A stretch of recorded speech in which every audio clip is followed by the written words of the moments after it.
We have all seen some form of hype culture. It affects us all without fail. In my opinion, last year was the epitome of it with certain choice games that were released. But that's not what I'm here to talk about today. Hello everyone, this is the RPG Monger, and seeing how prevalent hype culture is in everything else, how has it affected anime, and has it been for the better? So, before I go on to the main event, let me explain hype culture for those of you who have never heard of it.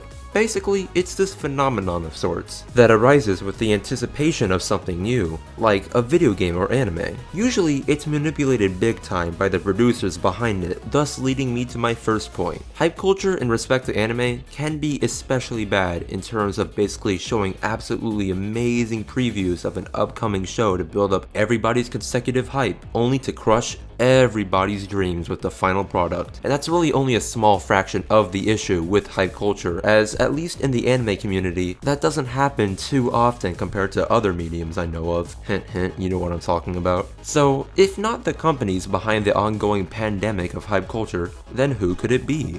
Well, it's none other than the rampant fans themselves. Like, I'm gonna say this right now.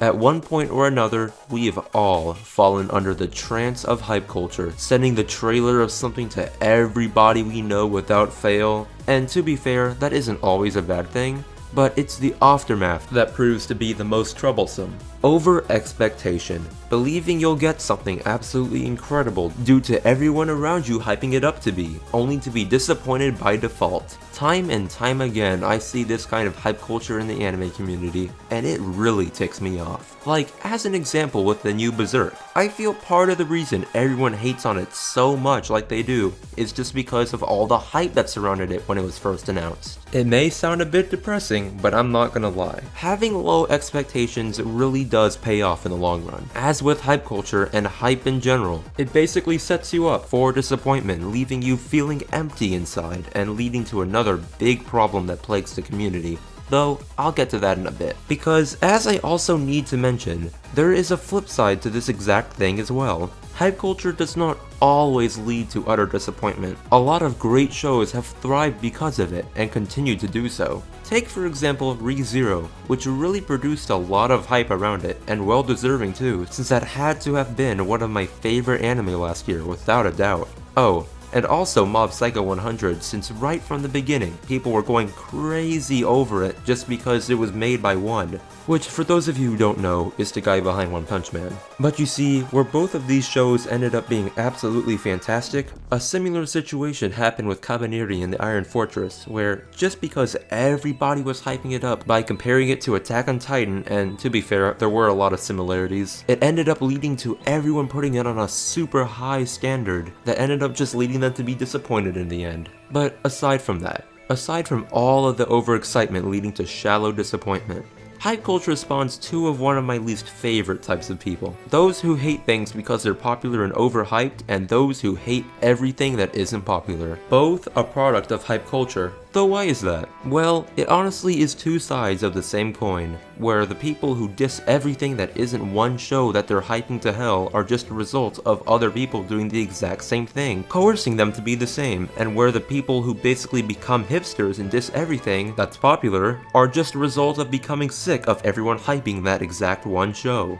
And to be fair, if all my friends only hyped one show and never talked about anything else, I'd probably become a hipster too. Really, it's the way hype culture warps everybody's views of things that really affects anime as a whole. Like, with nearly every season of anime, these kinds of things happen. Oh, and it really all ties together, as a good portion of fantastic anime really do go unnoticed due to all the attention being grabbed by all the quote-unquote hype surrounding other series. Like, this season more than ever, with two really huge heavy-hitting series, has come a crap ton of detestable hype, leading to this exact same thing happening. Really, if I could have any input on the situation, I just wish there could be more balance of attention and not have it all funneling into two overly popular shows. Like, to be fair, they're amazing shows, but you get my point. Since with every season like this, spawn more and more of those exact people I talked about, and the rationale of hating everything just because it's popular is only thriving under these circumstances. So really, at the end of the day, the moral of this entire video is just to keep in mind when you're falling into one of the various hype trains, and if enough people take a step back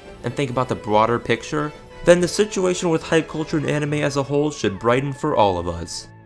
Alright, now a quick update for my subscribers before I go to my outro. As some of you may or may not know, I have been having weekly podcasts for about a month now, and while it has been fun, it really is eating into the quality of my videos and just my channel as a whole, though I won't go into those details as I don't want to bore you. Though good news, I have a Twitch account now, and any future podcasts I do will most likely go on there, with the exception of any special occasions. So I'd suggest you all go follow me there as well if you're interested. It should be a fun time. Anyways, if you enjoyed this video and want to see more like it, do subscribe, and today's cool thing of the day is Sakura Quest. I haven't seen too many people talk about this anime, and it really has been overshadowed by the, should I say, titans of the season. So I suggest you all go check it out. Though that being said, I'm the RPG Monger, and don't forget that each and every one of you are fantastic.